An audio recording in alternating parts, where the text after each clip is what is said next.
नमस्कार मित्रांनो, आज आपण महाराष्ट्रात सध्या चर्चेत असलेल्या एका महत्त्वाच्या विषयाबद्दल बोलणार आहोत। लोकप्रिय कीर्तनकार आणि समाजप्रबोधन करणारे वक्ते इंदुरीकर महाराज यांनी अलीकडेच एका कार्यक्रमात केलेल्या वक्तव्यामुळे राज्याच्या राजकीय आणि सामाजिक वर्तुळात मोठी चर्चा सुरू झाली आहे।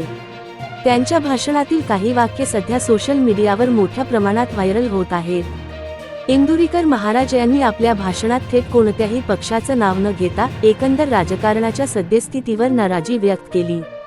त्यांनी सांगितलं की सामान्य जनता आज अनेक समस्यांनी त्रस्त आहे, महागाई वाढते आहे, तरुणांना नोकऱ्या मिळत नाहीत, शेतकरी अडचणीत आहे, पण राजकारण मात्र वेगळ्याच मुद्द्यांवर अडकलेलं दिसत आहे। त्यांनी स्पष्ट शब्दांत सांगितलं की सामान्य माणसाच्या प्रश्नांकडे लक्ष देणं गरजेचं आहे, अन्यथा लोकांचा विश्वास व्यवस्थेवरून उडत जाईल। या वक्तव्यानंतर सोशल मीडियावर वेगवेगळ्या प्रतिक्रिया उमटू लागल्या आहेत। काही लोकांनी इंदुरीकर महाराजांच्या मताला पाठिंबा दिला आहे, तर काही जण म्हणत आहेत की संतांनी राजकारणापासून दूर राहावं।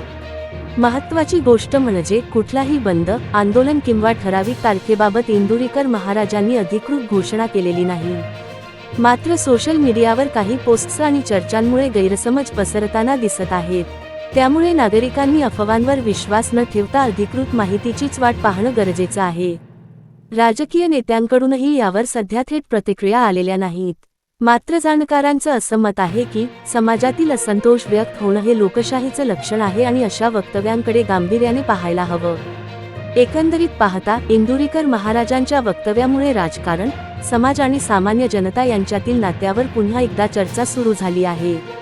येत्या काळात यावर काय घडामोडी होतात हे पाहणं महत्त्वाचं ठरणार आहे।